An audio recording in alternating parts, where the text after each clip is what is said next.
I'm a proudy, so feel free to call me that. White supremacy.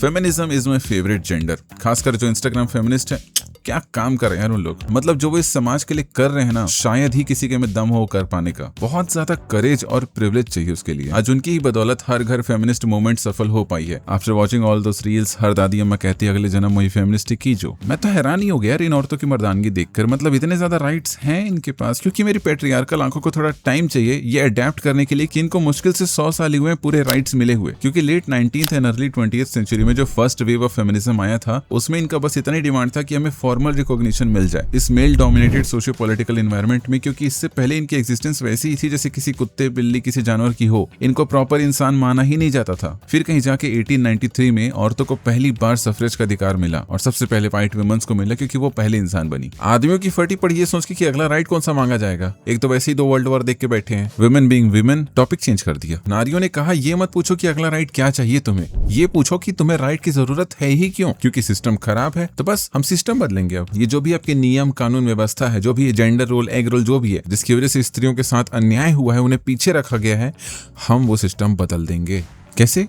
ऐसा बिल्कुल immediate नहीं सोचे हैं, बट सोचेंगे। तो सोच समझकर एक फेमिनिस्ट ने कहा हमें इंस्टीट्यूशनल रिफॉर्म चाहिए ताकि डिस्क्रिमिनेशन ना हो, और जहां ये आदमी लोग काम करते हैं ना, हम भी करेंगे वहां काम। तो दूसरे ने कहा ये पूरा का पूरा सिस्टम ही पेट्रियार्कल है, पूरा चेंज करना पड़ेगा। तो तीसरे ने कहा हम तो महिला हैं, हमें पुरुष बनने की जरूरत ही क्यों है। हम लोग अपना फीमेल एसेंस प्रमोट करते हैं ना, क्योंकि एसेंशियलिज्म के कॉन्सेप्ट के हिसाब से हमारी कुछ कोर क्वालिटीज होती हैं जिन्हें हम बदल नहीं सकते, जो कि हमारी आइडेंटिटी को डिफाइन करती है। जैसे कि वुमेन में केयरिंग, कोऑपरेशन एंड एम्पैथी होती है, तो हमें उसके हिसाब से चलना चाहिए ना। ये क्या आदमियों की तरह कंपटीशन एग्रेशन में कूद रहे हैं। कुल मिला के इक्वल पे का अधिकार मिला इनको इसके तहत। और 1973 के रो वर्सेस वेड केस के जजमेंट के तहत लेडीज लोग को पहली बार रिप्रोडक्टिव राइट्स, इसके अलावा equal credit opportunity act, pregnancy discrimination act, no fault divorce, women's educational equality act और मैरिटल्स को इलीगल घोषित किया गया। ये सारी चीजें पहली बार यूएसए में हुई बिकॉज वो पहली मॉडर्न डेमोक्रेटिक कंट्री थी, पर बेस्ट नहीं थी। फिर कहीं जाके 1990 में सेकेंड वेव ऑफ फेमिनिज्म का अंत होता है और अब चल रहा है थर्ड वेव ऑफ फेमिनिज्म, जिसको अगेन इंडिया तक आते आते थोड़ा टाइम लगेगा। क्योंकि आज भी हमारे देश में वुमेन्स सवाल पूछ रही हैं सोशल स्ट्रक्चर के ऊपर, रीति रिवाजों पर, कस्टम्स पर। मतलब वो अपने आर्टिकल 19(1)(a) का पूर्ण इस्तेमाल कर रही हैं। This is how I look after I got married.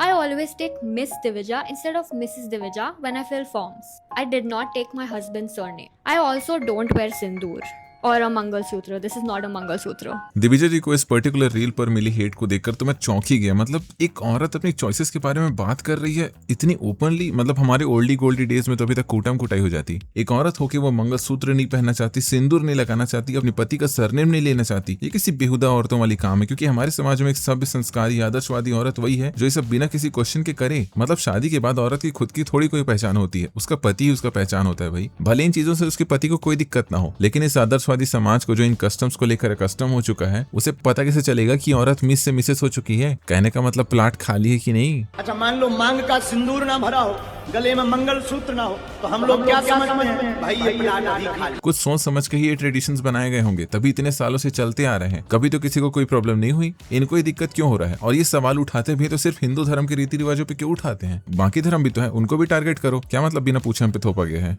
Oh, you think Karwa Chauth is just fasting? I woke up at 4 a.m., cooked my own sardi, set up my puja items. देखिए unpaid labour madam, Unpaid labor, unpaid event management. ये जितने भी कर्म कांड है ना, ये औरतों के लिए इसलिए डिजाइन किए गए हैं क्योंकि उनको घर में ही रहना है, घर का काम ज्यादा होता नहीं है। तो इन सब में बिजी रहेंगे ना तो अपनी औकात से ज्यादा वो बात नहीं करेंगी। और वैसे भी औरतों पे भरोसा कर नहीं सकते हम, इसलिए उनसे प्रूफ मांगा जाता है हर चीज का। और ये फास्टिंग भी एक तरीका है उनसे प्रूफ मांगने का, उनके डिवोशन का अपने पति और अपने बच्चों के प्रति। कोई औरत अगर ऐसा नहीं करती है आउट ऑफ चॉइस, तो मतलब वो अपने पति और बच्चों से प्यार नहीं करती। As simple as that. अब ये रिलीजियस मैटर पे ना तुम अपना लॉजिक मत घुसेड़ देना कि भाई किसी के खाली पेट रहने से किसी की उम्र का क्या लेना देना होता है। इसका क्वांटम एंटेंगलमेंट से Antman and the Wasp quantum में ये देखना समझ जाओगे। और वैसे भी रिलेशनशिप में लॉजिक से ज्यादा इमोशंस की इज्जत होती है। अगर तुम किसी से प्यार करते हो तो पता कैसे चलेगा जब तक तुम गुलाब का फूल नहीं दोगे। वही तो पैमाना है तुम्हारे प्यार का। तो वैसे एक औरत को भूखा रहना पड़ेगा अपना प्यार प्रूफ करने के लिए। हस्बैंड के लिए उतना इंपॉर्टेंट नहीं क्योंकि वो मर्द है ना, तो नहीं कहे उसके लिए। Antman and the Wasp. क्या लगता है सोनम रघुवंशी ने अपने परिवार वालों को दिखाने के लिए अपने पति के लिए उपवास नहीं रखा होगा? दिखावे के लिए की होगी, पर दिखावा करके तो दिखाओ, दिखावे की दुनिया है। वैसे भी फेमिनिज्म की कोर आइडियोलॉजी अब दिखावे की तरफ जा रही है। My husband is very patriarchal that way. If क्यों तुम्हारा I have worn husband a तो set बोलते of- रहता है उतारो उतारो। अगर मैंने अपनी लॉन्जरी पहन के अगर मैं Abhishek से मिलने गई तो he has a problem. Really? Yeah. How dare He says so I mean this is for him also कि मैं अभिषेक तो मेरा दोस्त है ना. हाँ, अगर मैंने कपड़े तो कपड़े हैं. पहने तो है ना. पहने तो है ना. हाँ, लॉन्जरी हो तो क्या? फिर तुम मुझसे ऐसे मिलके तो you will tell me what to wear. सुन मेरी बात. It's my choice. पति हो घर पे, बाहर नहीं. इस पेट्रियार्कल सोसाइटी ने कुछ नॉर्म्स बनाए, जेंडर रोल्स डिफाइन किए, ये एज्यूम करते हुए कि कुछ कामों को करने के लिए एक जेंडर सुपीरियर है तो दूसरा इंफीरियर है। जैसे कि घर का काम करने के लिए लेडीज लोग सुपीरियर हैं और जेंट्स लोग इंफीरियर, वैसे ही सोशल, पॉलिटिक्स और इकोनॉमिक्स जैसे मैटर्स में पुरुष लोग सुपीरियर हैं और महिलाएं इंफीरियर। अब इसकी वजह से किसी भी एक जेंडर को दूसरे जेंडर का काम नहीं करने दिया जाता था। आदमियों पे चॉइस थी पर प्रेशर इतना ज्यादा था कि उन्हें प्रोवाइडर ही बनना है घर का, कैसे भी करके उनको जल्दी से जल्दी नौकरी पानी है, जल्दी से जल्दी अपनी फैमिली को सपोर्ट करना है, और औरतों पे खैर चॉइस ही नहीं थी उनपे। तो इसीलिए फेमिनिज्म इसी चॉइस के बारे में बात करता है। इसके अकॉर्डिंग कोई भी काम जेंडर स्पेसिफिक नहीं होता, हर जेंडर को इक्वल राइट्स हैं अपने चॉइसेस के हिसाब से काम करने को, चाहे वो सोशल, इकोनॉमिकल फील्ड या पॉलिटिकल फील्ड में जाना चाहते हैं, उन्हें इक्वली ट्रीट किया जाए हर जगह, यही इसका उद्देश्य है। Madame Curie.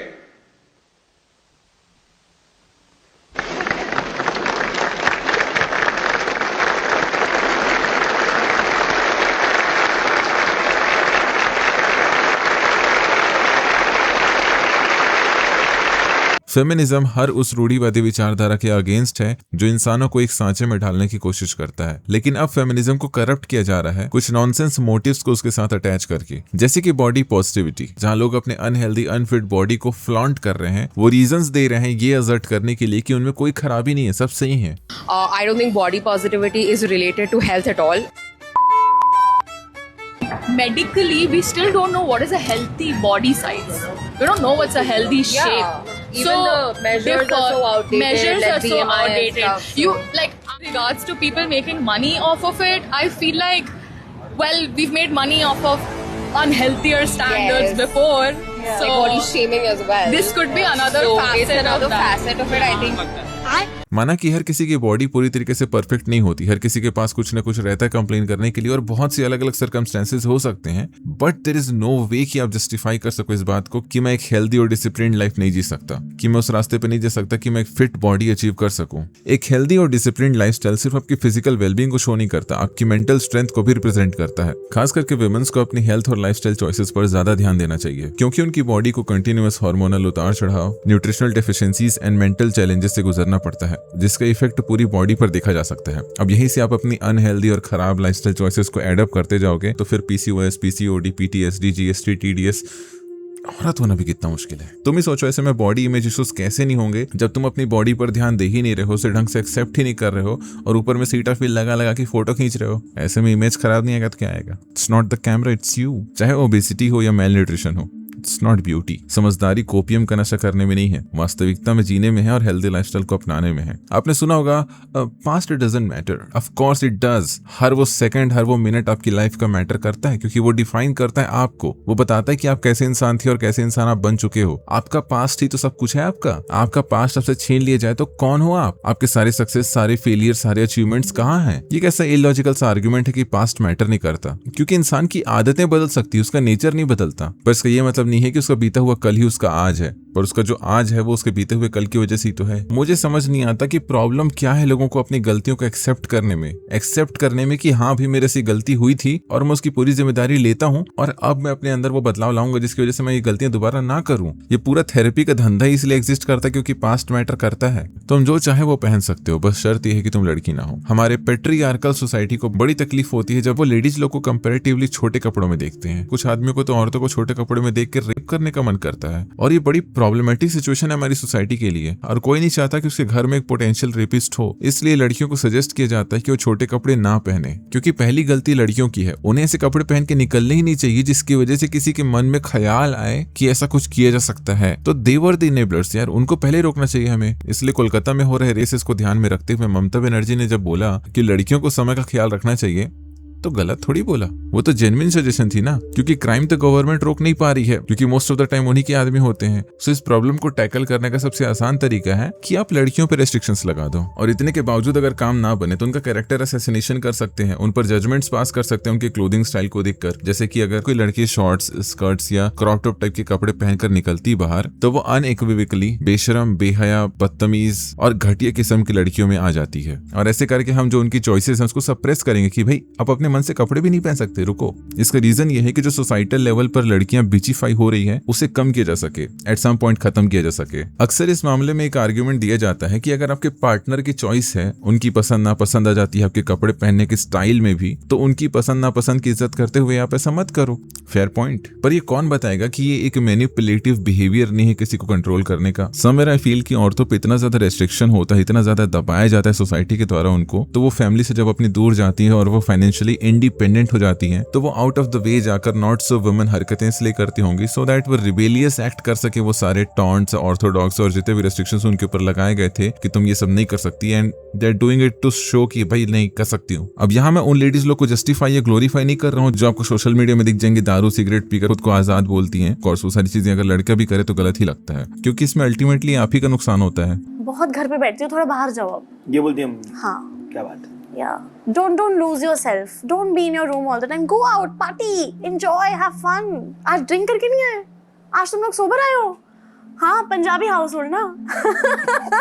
और यही वो कपड़े वाला चीज भी आ जाता होगा जहाँ वो खुद को ज्यादा बोल्ड एंड कॉन्फिडेंट फील करने के लिए ऐसे कपड़े पहनती होंगी। But there is a difference in being bold and naked, in confidence and objectification. Feminism आने का वन ऑफ द रीजन था कि औरतों को एक सेक्सुअल टॉय, एक प्लेजरेबल ऑब्जेक्ट के जैसे देखा जाता था। आदमियों को खुश करने के अलावा उनकी कोई और आइडेंटिटी है नहीं। बट औरतों ने अगेन गलत प्रूफ किया आदमियों को, ये बताया कि नहीं, उनकी वर्थ इससे कहीं ज्यादा है। बट मॉडर्न डे में कुछ औरतों का खुद को ब्लेटेंटली ऑब्जेक्टिफाई करना सिचुएशन को फिर से पॉइंट 0 पर लेके आ जाता है। पॉइंट ये नहीं कि आप स्किन शो कर रहे हो, पॉइंट ये है कि आपका इंटेंट क्या है वैसा करने के पीछे। Whether you doing it to show your confidence, hard work, strength, aesthetics, discipline और डांस, या फिर सिर्फ ये सारी चीजें आप मेल गेज के लिए कर रही हैं। ये फर्क बता पाना इतना भी मुश्किल नहीं है और गलत भी नहीं है। अगर आपको ये सही लगता है, आपकी चॉइस है करने में, तो कुछ गलत नहीं है इसमें। इनफैक्ट ये सब आप कर पा रहे हैं because of the feminism. But feminism आपके ऐसा करने के लिए नहीं था। वैसे भी मुझे लगता है कि खुद की बॉडी को एज अ इंस्ट्रूमेंट ट्रीट करना और सामने वाले की लस्ट के ऊपर प्रे करके पैसे कमाना is the cheapest way to earn money. हो सकता है तुम मेरे से अग्री ना करो इस बात पर। तुम कह सकते हो कि जो बॉडी बिल्डर्स हैं वो भी अपना शरीर दिखा के पैसे कमाते हैं, बट वो सिर्फ अपना बॉडी नहीं दिखा रहे हैं वापस, वो अपना सालों का डेडिकेशन, अपना हार्डवर्क दिखा रहे हैं वापस, और उस हार्डवर्क के लिए उनको प्रेज मिलता है वापस। क्यों करोगे? मैं यहाँ का प्रदेश अध्यक्ष हूँ, मैं यहाँ शुरुआत करूंगा, जो वहाँ का अध्यक्ष हूँ। ओके, आप शुरुआत करना चाहते हो? आपको नशे वाले लोग अच्छे लगते हैं? नहीं लगते? उससे काम ना करिए, सिगरेट मिलती है, दारू मिलती है, जाके बंद करवा दीजिए। दुकान में कपड़े मिलते हैं, बंद करवा दीजिए। मैं पहनना छोड़ दूंगी, मैं पूछना छोड़ दूंगी। तीखी बहस का ये वीडियो उत्तराखंड के ऋषिकेश का है, जहां मिस ऋषिकेश कॉन्टेस्ट चल रहा था। कॉन्टेस्ट के बीच एक संगठन के कुछ लोग वहां आ पहुंचे। इन लोगों ने कंपटीशन का विरोध किया, कहा कि ये वेस्टर्न कपड़े हमारे देश की संस्कृति के खिलाफ हैं। आयरनी देख रहे हो आपस, वेस्टर्न कपड़े पहन के कोई बिगड़ता कैसे है ये तो अब शर्ट और जीन्स पहनने वाले अंकल ही बता पाएंगे। And I think beyond feminism lies humanity. Financial independence का अगेन जेंडर से कोई लेना देना नहीं है। कहने का मतलब है खाना बनाना या पैसे कमाना, ये ऐसी चीजें हैं एकदम basic. Even when you get married, ये आपकी और आपके पार्टनर की इक्वली शेयर्ड रिस्पॉन्सिबिलिटी होनी चाहिए उस घर को चलाने के लिए जहाँ ये मैरिज एग्जिस्ट करता है। ऐसा नहीं कि एक के पैसों में घर चल रहा है और दूसरा अपने पैसों से ऐश कर रहा है। मैंने ये बोल तो दिया, पर ये पार्टनर्स की आपसी समझदारी की बात है कि वो अपने फाइनेंसेस को कैसे मैनेज करते हैं। पर बॉटम लाइन ये है कि मैरिज इज अ पार्टनरशिप, और पार्टनरशिप के जैसे ही उसे ट्रीट किया जाना चाहिए। अगर एक पार्टनर फाइनेंशियली कंट्रीब्यूट नहीं कर पा रहा है तो फिर वो अपना फिजिकल इनपुट देगा, अपना लेबर देगा अपनी साइड की रिस्पॉन्सिबिलिटी को पूरा करने के लिए। और यहीं पर वो वाली दिक्कत आती है जिसको लेकर बहुत से फेमिनिस्ट लोग चिल्लाते हैं इंटरनेट पर, अनपेड लेबर। अब घर का काम मतलब घर का हर काम और हर किसी का काम। अगर फैमिली बड़ी है तो फिर इतने सारे लोग हो जाएंगे कि वो घर का काम नहीं, वो बंधुआ मजदूरी जैसा लगने लगेगा, जो कि बहुत सारी इंडियन वुमेन्स कर रही हैं बिना किसी क्वेश्चन के। पर इन सब में जो इग्नोर हो जाता है वो है घर का पुरुष। भाई वो भी तो मेहनत कर रहा है यार, पैसे कमाने आसान थोड़ी होते हैं। वो भी घर से निकल रहा है, इतने सारे टेंशन्स ले रहा है, झेल रहा है। पर ठीक है इसका सोल्यूशन बड़ा सिंपल सा है, दोनों काम पे जाओ। घर का काम भी बराबर, बाहर का काम भी बराबर। वैसे भी कैपिटलिस्ट कंपनीज मर्दों को इसीलिए लेना चाहती है क्योंकि वो 12 महीना बिना किसी कंप्लेन के काम करते ही रहते हैं मशीन के जैसे। पर जैसे जैसे वुमेन पार्टिसिपेशन बढ़ रहा है जॉब में, चीजें इंप्रूव हो रही हैं। कम से कम छुट्टियों को तो सीरियसली लिया जा रहा है। Would I get paid more if I was a man? Probably. You know, just stronger, faster, smarter, more intelligent. I said that twice, so I don't know what that says about me. They also like take less sick days. They're more consistent over a period of a month. You're the fucking fourth highest paid person in the team, and you're less than half of the age of the highest people who are higher paid than you. Would I get fucking paid more if I was a man? और हमारे देश की governance में तो women's का participation improve होना बहुत ही ज्यादा जरूरी है। जैसे आशुतोष एक इंडियन सॉफ्टवेयर डेवलपर है जो स्वीडन में रहते हैं। उन्होंने वहाँ के वर्क लाइफ बैलेंस और जेनरस एनवायरनमेंट के बारे में डिस्क्राइब किया कि कैसे वहाँ 30 दिनों की सालाना पेड वेकेशंस दिए जाते हैं, जिसकी अप्रूवल के लिए उन्हें अपने बॉस को बस इन्फॉर्म ही करना है और कुछ नहीं। इसके अलावा 30-40 हजार का वेलनेस अलाउंस मिलता है जिम मसाज के लिए सालाना, वो भी। और वर्क फ्रॉम होम अगर करना है तो ऑफिस सेटअप के पैसे भी दिए जाते हैं प्रॉपर। और 480 दिनों का जो पेरेंटल लीव पॉलिसी है वो तो यही कारण है कि स्कैंडिनेवियन कंट्रीज इतनी ऊपर क्यों है हैप्पीनेस इंडेक्स में। इसके अलावा जो एक कॉमन फैक्टर है इन स्कैंडिनेवियन कंट्रीज में वो है उनका वुमेन पार्टिसिपेशन। वहाँ की गवर्नेंस में वुमेन का पार्टिसिपेशन सबसे ज्यादा देखने को मिलता है। पार्लियामेंट में लगभग 45% और कैबिनेट में 50% के आसपास। और जो हैप्पीनेस इंडेक्स में सबसे ऊपर है फिनलैंड, वहाँ तो 61% मिनिस्टर्स वुमेन है और इन 5 में से 2 कंट्रीज के पीएम भी वुमेन है। वहीं हमारे देश में पार्लियामेंट फीमेल पार्टिसिपेशन 14% के आसपास है और कैबिनेट में 7.4% के आसपास। और इंदिरा गांधी के बाद हमने कोई फीमेल पीएम देखा भी नहीं है। और सैडली इस कॉन्टेस्ट के ऊपर मैंने एक भी सोशल मीडिया फेमिनिस्ट की वीडियो नहीं देखी जो कि सच में एक इम्पैक्टफुल चेंज ला सकती है हमारी सोसाइटी में। इवन तो जितनी भी वीडियोस मैंने मुस्कान जी की और दिविजा जी की देखी, I ended up agreeing with most of them. If not the argument, the concerns are very genuine.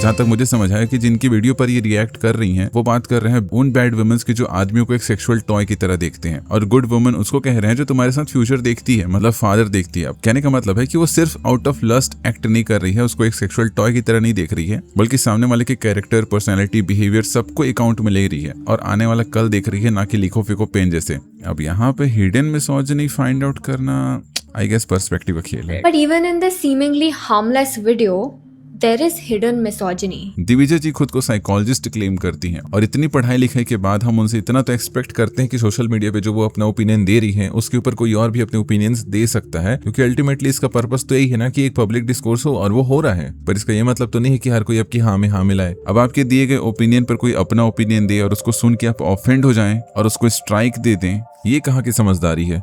कोई आपके कंटेंट को पसंद नहीं करता तो आप उसको ब्लू ड्रम में यानी कि उसके डेथ को विश कर रही हैं। आप कहीं ना कहीं ये सारी चीजें आपकी साइकोलॉजी की तरफ ज्यादा क्वेश्चन कर रही हैं। इमेजिन ऐसे साइकोलॉजिस्ट से काउंसलिंग लेना जो इतनी इजीली अपना टेम्पर खो देती है। बाकी तुम बताओ तुम्हारी क्या ओपिनियन है इस टॉपिक के ऊपर, तुम्हें क्या लगता है, एंड देखते हैं इस पे स्ट्राइक आता है कि नहीं। बाकी मिलते हैं नेक्स्ट वीडियो में, बाय।